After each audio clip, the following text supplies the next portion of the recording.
Hey, let me show you how I make my semi-stiff hook rigs here. All right, so first thing we got to do is let's get the ingredients. So I'm going to grab my hook. Now, I like to use the Fuji or the pa'a. I like the way they curve back up, and I love that needle eye. They're not nearly as bulky.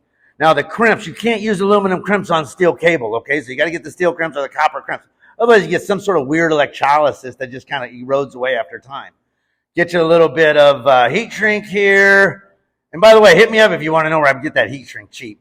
Okay, now let's go ahead and get the wire or the cable. I'm going to use 49 strand Marlin. That's 920 pound. Now, what I do when I'm cutting this, first off, you got to get a good pair of cutters, or that shit does not cut for shit. I always make mine extra long. That way I have shit to work with, and I'm not fighting in little pieces of wire don't poke in my fucking thumb. All right, so here's what I do. Now, I come in through the top of the eye, all right, after I put the crimp on, of course. And what I'm going to want to do is you're going to see how when I crimp this, the cable actually is on the bottom of the hook, the downward side of the hook. And I'll show you why here in a minute why I do that. All right, so go ahead. Now I'm going to go ahead and slide her down. Now, what I do at the very end here to get her before I crimp it is I actually stick it in the crimper, and I just make sure it's straight, but I give it just a little jog with my hand to just grab it firmly, not crimping it, but just kind of hold it. And then I hold the hook and I pull the cable back the other way, and it crimps that loop all the way down. Then I go ahead and I crimp it. Now make sure you're using the right size crimp, so that'll be all fucked up. All right, so you see that tag in, how it's on the bottom side? I want that, and I'm going to show you what I do here. I want that to be smooth, so should the bill slide down that hook set, it's not going to get any bumps or anything to prevent it. I don't know if that works or not, just my thought. All right, so I'm putting some heat shrink on here. Not a lot, just a little bit to tighten that broken elbow, because you notice I don't have any protectant loop on the cable into the hook. So if I seal it with the heat shrink, it keeps them from flopping around and wearing through the cable, right? And I change mine fairly regular anyways. See how that looks? Notice I also use clear heat shrink so I can see if there's any damage or rust. So let's pick a lure. I'm going to use an Amaral Mamba here. I love these fucking things. All right, now what I need to do here is I need to measure how long that hook needs to be, or that hook set needs to be.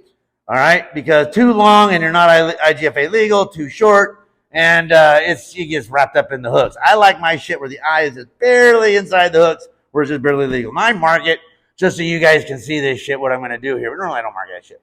All right, there's my other crimp, and I do it on the same side again. I'm going to go ahead and slide her down, and then go ahead and repeat the crimp process as well. Now, you'll see that big old piece of tag line because I have extra cable because I made it extra long. All right, see that shit?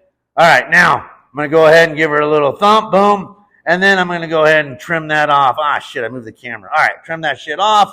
Now, look at that. There's your heat shrink. Now, you can see how I have the tubing on the hook to cable side. Now, what we're going to do is we're going to go ahead and measure it, make sure it's good. Yep, it's good. Slide my aluminum crimp down. Okay, now here, what I do is I put a little protectant loop on the mono, okay, because for two purposes, I'm going to show you here in a minute. Go ahead and run that in there.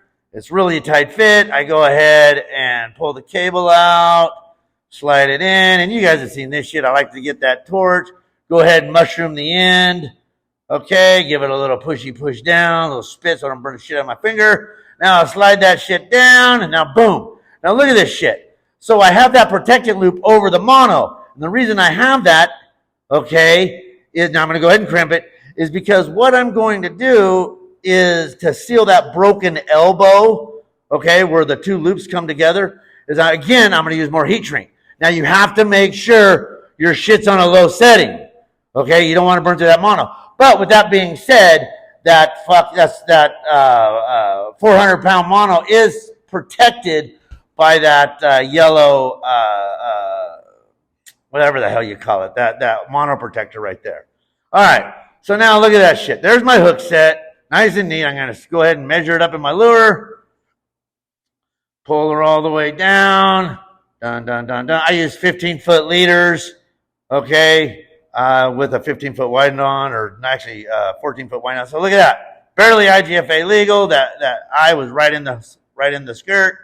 go ahead and do my wrap here because you don't want to be messy. There's one thing you need to learn. You need to know how to learn how to wrap lures. If it's not your boat, you learn how to do this shit. Wrap it like a hose. Go ahead and get you a rubber band. Go ahead and just kind of go inside the loop once. Give it a little tug. And then here's the important part. Wrap it 2 or 3 times, 4 times if you want. And then pull it over the tag end, snap it back, and boom. There you go.